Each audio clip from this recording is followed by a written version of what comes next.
Welcome back to the workshop. Today I'm going to talk about the Greenworks 2000 PSI pressure washer. They still sell these things. I got mine from Lowe's. Might get them some other places as well, maybe directly from Greenworks. It's a good pressure washer for what I need it for.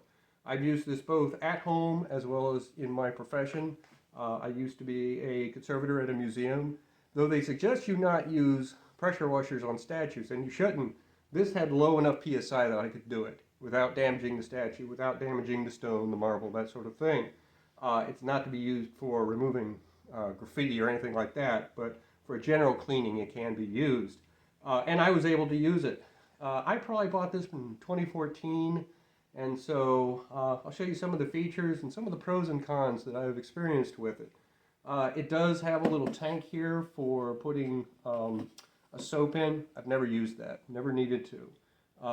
Additionally, your hose will go in here. It's got a nozzle, different tips up there, including one for soap, but I've never used soap. Of course, your electrical cord. One con is over on the side, there was a hook that held the hose. Here's the hose. See that was held here. The hook came off at some point. There was no way to reattach it, and so that's a con. But overall, I could still use it very well. So we'll do that. And I will say, for mainly using it on concrete, that sort of thing, it's been strong enough for me. It's not the strongest thing out there on the market. If you need something really, really powerful, this is not going to be the one for you. But if you need something basic around the house, it really does do the job. I have used this on siding that had, algae mold on it, but the current house that I'm in doesn't have that, so I don't need it for that purpose. So let's take it outside and get some work done.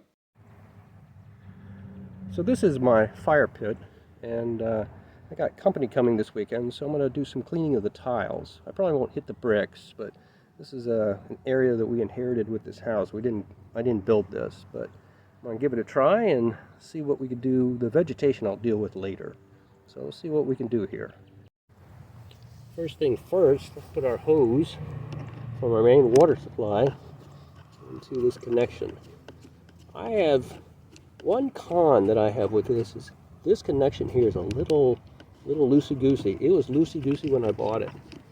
And it's been loosey-goosey the whole time, but for all these years, it hasn't gone anywhere.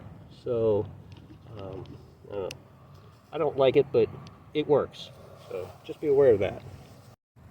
On this particular model, the connection is right here for your hose. You want to make sure that you get the washer part inside.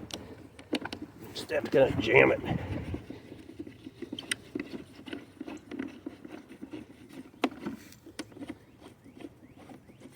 Make sure that's good and firm. The other side is going to go in the nozzle right here. A lot of times I have to put a little moisture on that thing to make it get in, especially if I haven't used it for years. I think I used it at least once last year.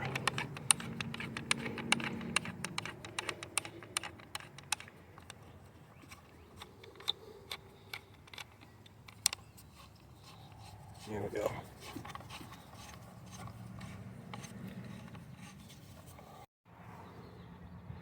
I've connected to my power source, and I make sure that the light here is green.